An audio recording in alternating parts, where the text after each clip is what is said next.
श्री कृष्ण कहते हैं कि रिश्ते निभाना हमें बच्चों से सीखना चाहिए। अगर झगड़ा भी करते हैं तो केवल 1-2 घंटों के लिए, फिर पहले जैसे मिल जाते हैं। रिश्ते स्वार्थ निकालने के लिए नहीं, साथ निभाने के लिए बनाए जाते हैं। 2 परिवार थे। ये दोनों एक दूसरे के पड़ोस में ही रहते थे। उन दोनों परिवार में से एक परिवार हमेशा लड़ता झगड़ता था, वहीं दूसरा परिवार शांति से रहता था।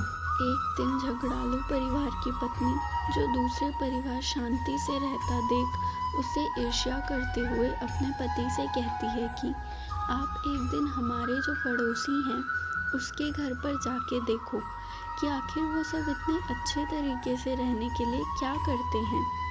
पत्नी की बात मानते हुए पति अपने पड़ोसी के घर पर लोगों का व्यवहार छुपकर चुपचाप देखने के लिए गया। उसने देखा कि एक औरत फर्श पर पोछा लगा रही है।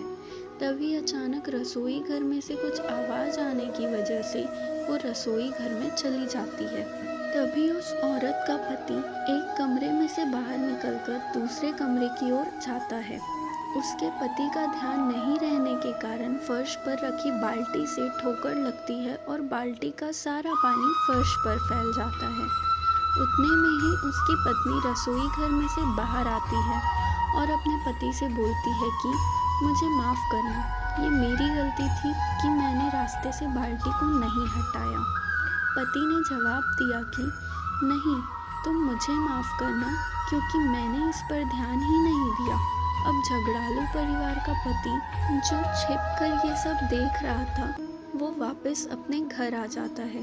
पति के घर वापस लौटते ही पत्नी उससे पड़ोसी की खुशहाली का राज पूछने लगती है। पति ने उसे जवाब दिया कि उन परिवार में और हमारे परिवार में सिर्फ इतना ही अंतर है कि हम हमेशा खुद सही होने की कोशिश करते हैं और वो लोग हमेशा हर चीज़ के लिए खुद जिम्मेदार बनते हैं और अपनी गलती मानने के लिए तैयार रहते हैं। आप जब अपना अहंकार त्याग देते हैं और सामने वाले के सामने अपनी गलती मान लेते हैं, तब आप एक बिन ज़रूरी झगड़े को टालने में सफल होते हैं। बिन ज़रूरी बातों को लेकर झगड़ा करने से नुकसान चाहे किसी का भी हो, किंतु फ़ायदा किसी का नहीं होता है।